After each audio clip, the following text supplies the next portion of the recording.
Hey, everybody. Welcome to the Curse of Oak Island and Beyond live stream. I am your host, Jeff Freeman, as always. And I've got some interesting things to talk about today in relation to Oak Island and some new stuff. I've got drone footage that was given to us freely and from a great guy, a great person that has shared this with us. And so we're going to kind of go through this a little bit. There's been some others out there, not a big deal with that, but this is some new stuff that is very late or very just happened just within the last week. This drone footage, so good stuff to be there. And before we get started, I want to say if you like the content of our shows, give us a thumbs up, click that notification bell, and also that subscribe button so that you know whenever we go live and do stuff like this, coming on and giving you new information. I got some folks jumping on here. Glenn, hey Glenn, how you doing? Amy, hi Amy, back from your trip to Nova Scotia. Hope you're back to getting life back to normal. Joanne's here. Jeff's in the house. Hey, Jeff. EA Pat. Hey, glad to see you guys here. Sand Dollar Ray, Jenny. Glad to see you guys. Jan. Hi, Jan. So, latest and greatest breaking news is the phrase. Yes, indeed it is. So I've got some, I would like to do something. I'd like to take you folks with me on this little journey looking at this. I got the video queued up here. I want to take you on a little journey of this video. This was taken, obviously you can tell it's not, it's must have been taken on the weekend because there's no cars parked. Well, not much for cars parked in the parking lot at the moment. Let me share this up and I'm going to go, I'm going to bring it up like this. Oops. Let me share. I guess I didn't have that shared on here yet. Sorry. There we go. All right. So I'm going to do it like this so you can get the full screen or most of it anyway. And I'll just be down here in the corner. Okay. Now, as you can tell from this particular scene here, you're looking across the causeway at Oak Island and the Welcome Center, Interpretive Center, and all of that, and the trailers and everything over there. I'm gonna go ahead and hit play. Now, there's three different video sections here that I was going to edit them all together, but it was getting to be a kind of a hassle. So I figured I'd just show them in, in the three different segments.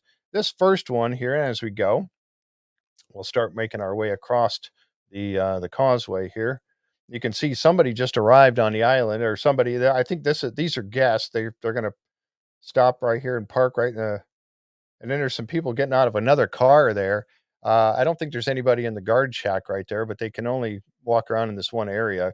If not, they'll be trespassing because the island is not open for tours or anything like that right now, as we know. So we get closer here, we can see the research center right there. And of course, the trailers that are there for all the workers that come and help out on the island during the filming season.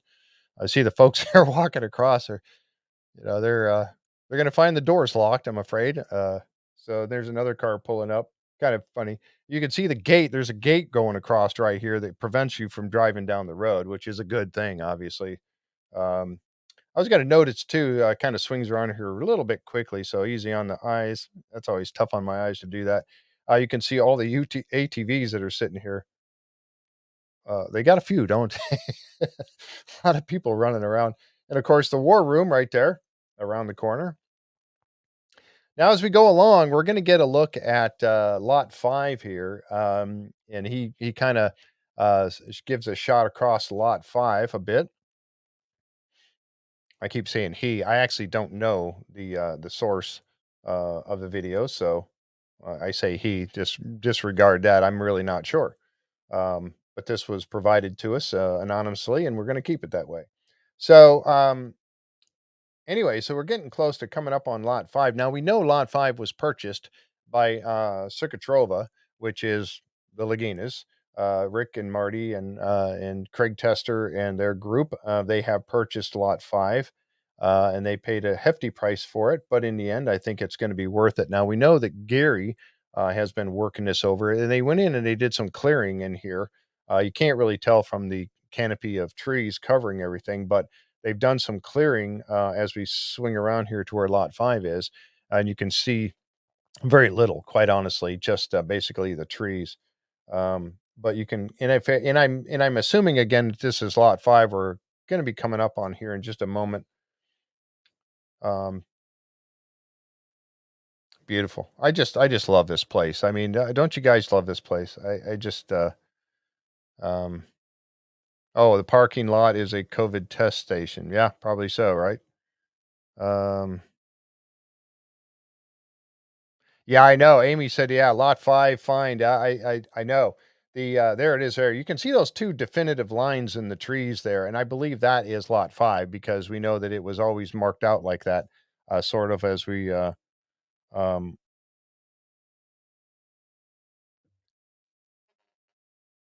as we've seen pictures in the past, always you've seen those two lines there, and I think that um that is lot 5 because the young, Robert Young had that divided pretty clearly. So I believe that's lot 5 right there that we're looking at center screen. And as we know, they've been going in and clearing out some of the underbrush in there to make it easier for Gary to do his metal detecting, as he works that area over. Can't wait, as Amy said there, cannot wait to see what they come up with on this. Some people have said, oh, Young lived there and it's all, everything's been found. There's nothing there more to be found. I'm not going to believe that for a minute. Not for a minute. I'm going to wait and see what Gary has to say about all that. Right. So we know he's working hard. And of course, there is the Nolan property, Tom Nolan. And there's been some improvements that have been done to this particular piece of property here. There are, they did some concrete work. Um, they put in a new little boathouse right here. And I believe that's sitting on concrete. We seen the concrete truck go across a while back. We think that's what the concrete truck was doing. It was building this pad here for this little building to go on. I don't know if you could see my cursor moving around or my arrow. But what a beautiful place this has become. It's just wonderful. A lot of improvements have been done here. The boat launch, the ramp. I mean, just wonderful. It looks like somebody's home at the moment. All right, so I'm gonna skip over, and you can see there's nothing happening in the swamp right here. Not a thing going on in the swamp. It's full of water, like they wanted it to be, so they could use the water for the wash plant, and all of that. Aren't these gorgeous pictures? High res, really nice.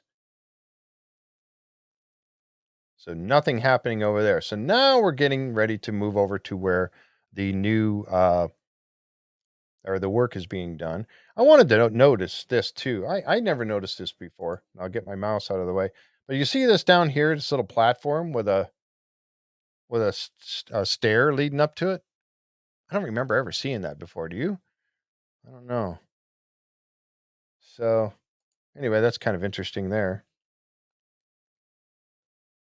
All right, I'm going to stop this and then I'm going to jump over to the other one. So let me bring this up. Bring me up here real quick. And we'll bring over the next one. Now, this next one is concentrating more on the money pit area. So here we go with this one. There we go. And this is just a continuation of where he was before. Let's see some of the stuff going by here.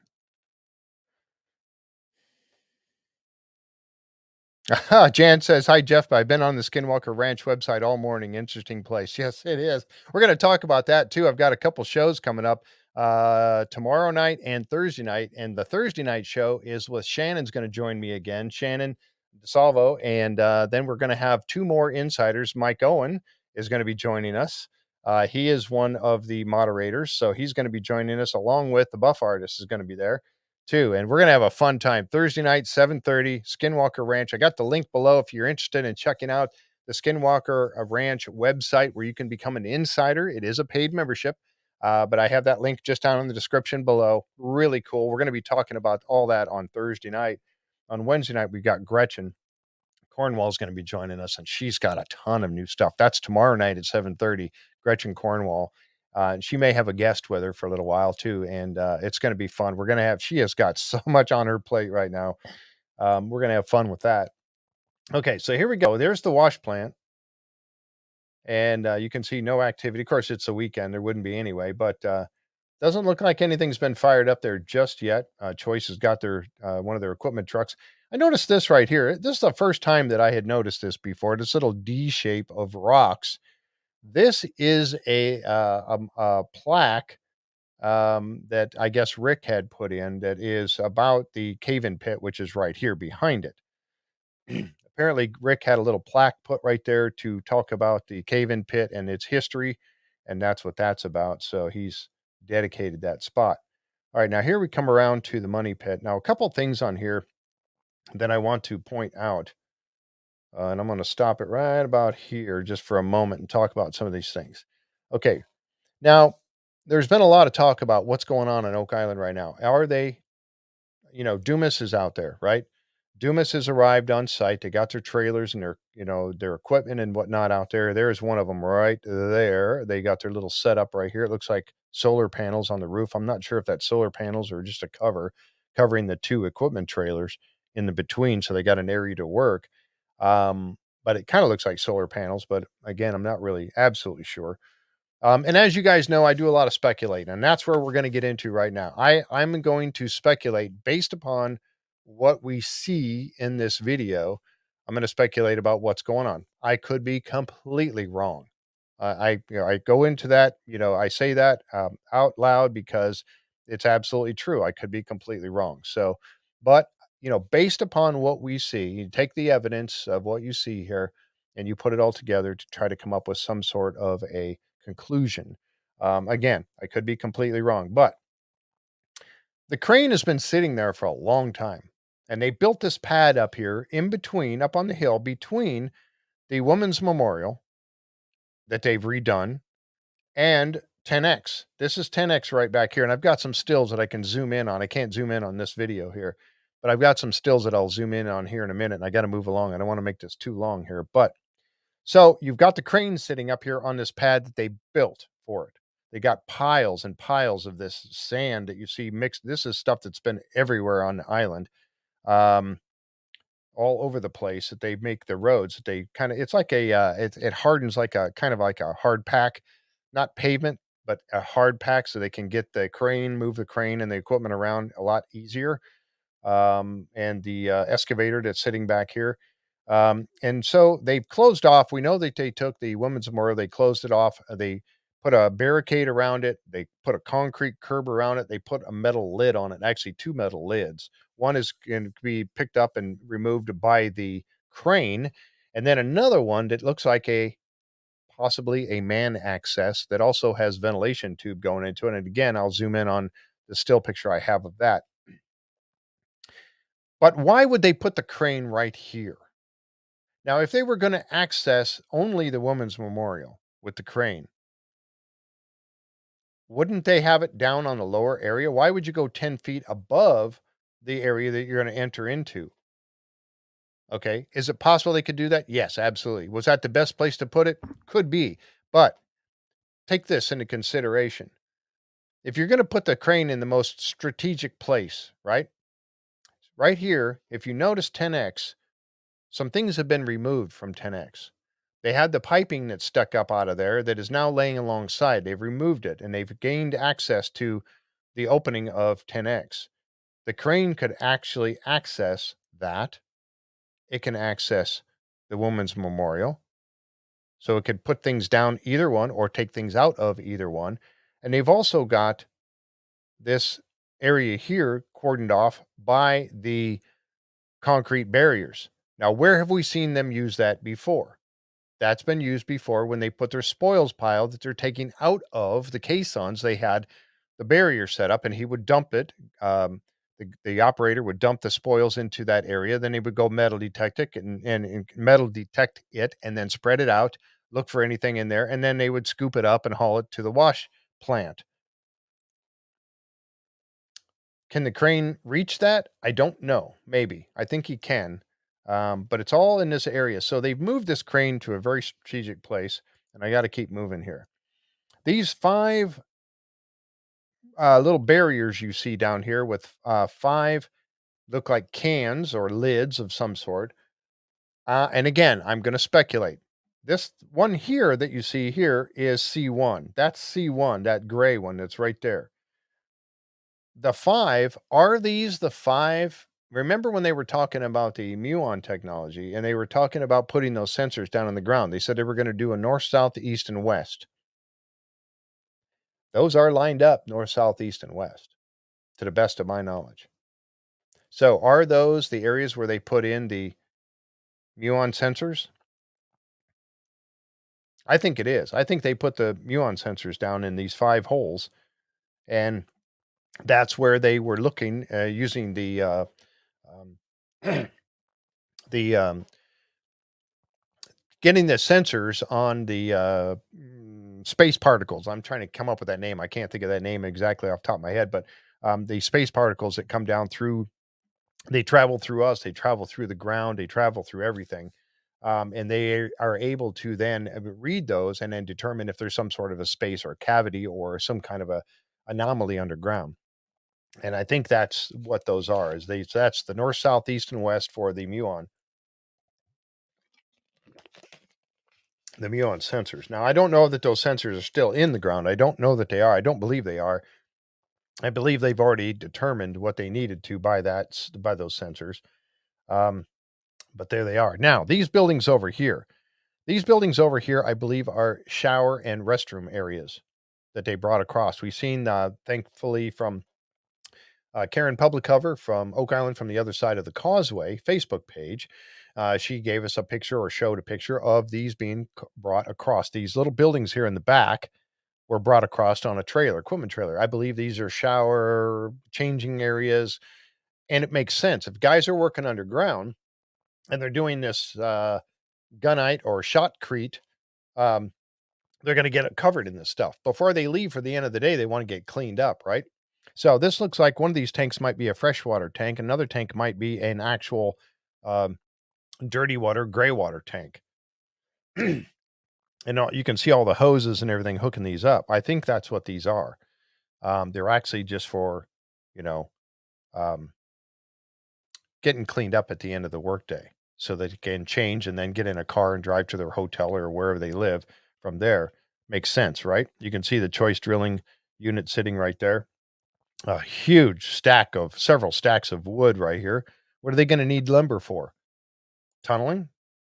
I did want to talk a little bit about the difference between shotcrete and gunite. We've heard both of those terms mentioned lately when in reference to tunneling. Basically, they're about the same thing, gunite and shotcrete.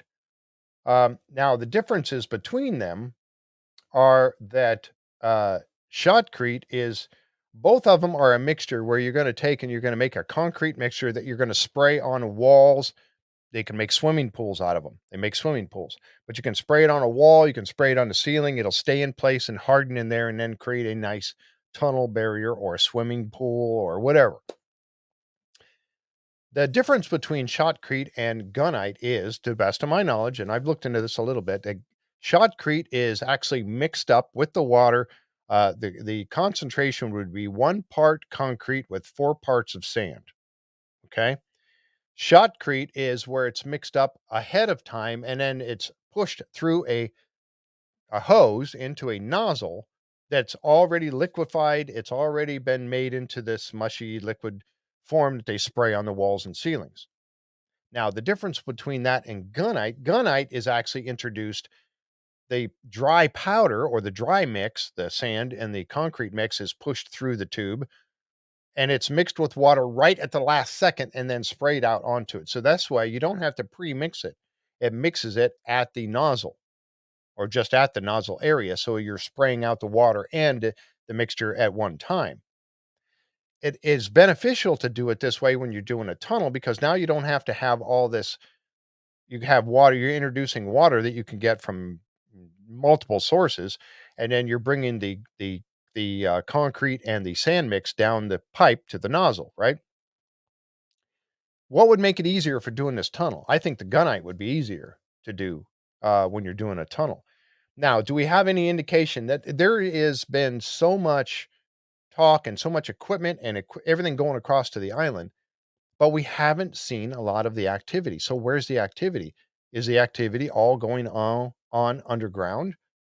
I think it may very well be. Now, If that's the case, then where are they going in and out? Are they going in and out of the Women's Memorial, this area down here in the where they've reinforced this opening, the lid to the Women's Memorial? Is that where they're going in right there? Also, one other thing I wanted to show you real quick, and as I start to wrap this up, the crane. Look at the top of the crane. Let me get a little better shot here so you can see it a little better. There is a better picture I have of it, and I'll try to get that for you. I know it's hard to see from here, but right at the very top of the crane, somebody has taken up residence on the crane, and that would be our Osprey. The Osprey had built a nest on the top of the crane or in the process of building a nest on the top of the crane. Now, is this going to hinder what the guys are doing? They are protected. If they build a nest up there and that nest is being used and has an egg in it, they cannot remove it.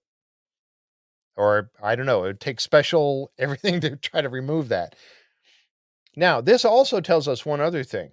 If that crane was being used on a regular basis, every day or every other day or whatever, um, that the osprey would not build a nest on it, right? I mean, again, I'm guessing here because I don't know the nesting habits of osprey, but I would think that if that crane is being used on a regular basis, the osprey nest would not be on top of it. So that means that the crane has been sitting idle for quite a while. That's an expensive piece of equipment to have sitting there for a long time. Also, look at 10X. You see that opening. You can see right here that ladder looking, it was pipes, but it looked like some sort of a ladder thing that was sticking up out of there. That's laying off here to the side. And right now, it's an opening right there. There's a couple of steel bars or something going across. But could they be using that in their process of tunneling? Are they tunneling right now? If they are, that would be a pretty miraculous thing, would it not? That they are down there tunneling and they're keeping everything underground. Are they going in and out of the Women's Memorial to gain access to it? Or are they going in somewhere else, hidden by the trees or somewhere that we can't see? There's got to be spoils coming out of there if they're tunneling. So where are those going? That's a good question. Um, so think about that. But I think they're tunneling. I think they're working on it. If they're not, they're very close or they're getting ready to start. Um, So there you go. The concrete trucks, I was asking that very question. If you're talking shotcrete, then you're going to need these trucks to bring the shotcrete over, or you're going to have a mixing plant somewhere on location to mix it and send it over. Or if you're using the gunite method, then you don't need the premix. So that'd be the best use for underground, right? All right.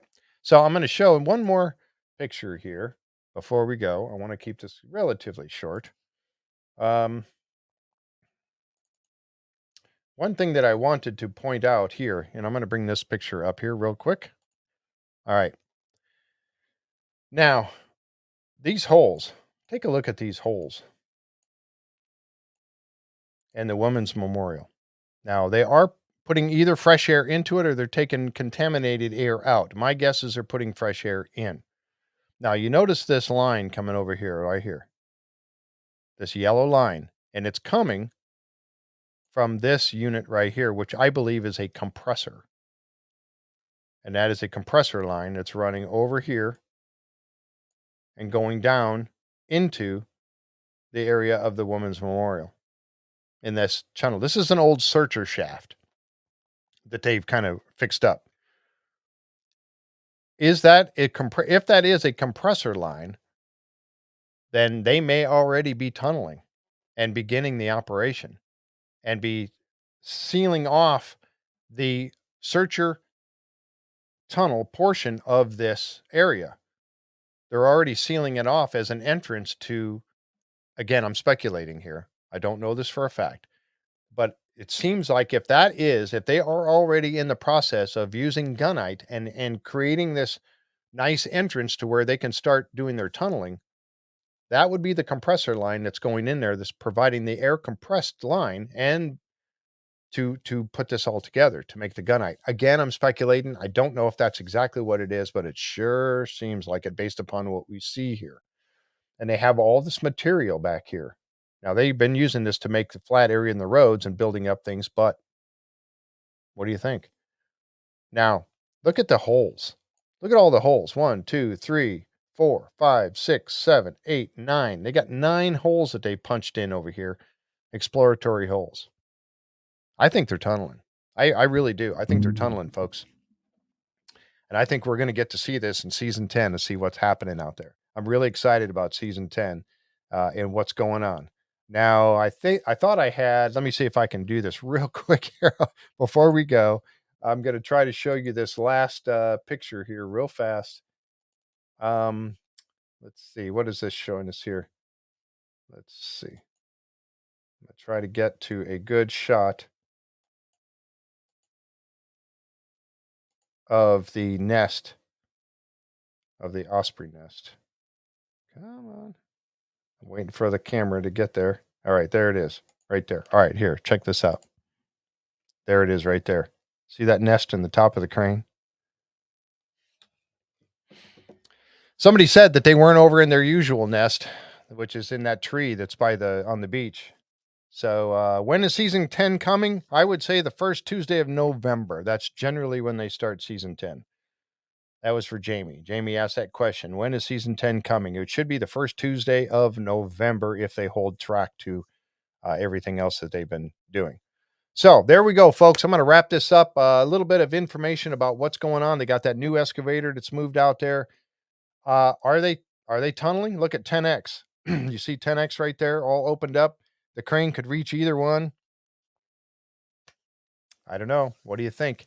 Are they tunneling in 10X? Or are they tunneling down there right now? I think they are. And we're going to get to find out. Guys, I'm going to bring you some more information as soon as I get it. And don't forget, tomorrow night, I have Gretchen Cornwall coming on. Gretchen has been on the show before. She's co-hosted with me before. She's going to be coming on to talk about her new book and the documentary that she's in. All kinds of stuff. It's going to be a great show. You want to tune in 7:30 tomorrow night Eastern for Gretchen Cornwall. And then on Thursday night, we have the insiders, 3 insiders. 2 of them are moderators for the group. And that would be Shannon and Mike Owen. And then we have one of the regular insiders like me coming on, and that is going to be the buff artist. Sarah is going to be joining us as well. So that's going to be a fun show. We're going to have a lot of good time with that. I got a feeling it's going to be a really interesting, and we're going to have time, and we're going to have a lot of fun with it. So if I could speak, tune in with us tomorrow night for Gretchen and Thursday night for the insiders of Skinwalker Ranch. Folks, I've had a great time. I hope you guys have a great rest of your week. We'll see you tomorrow night right here on the Curse of Oak Island and Beyond live stream. Have a good rest of your day.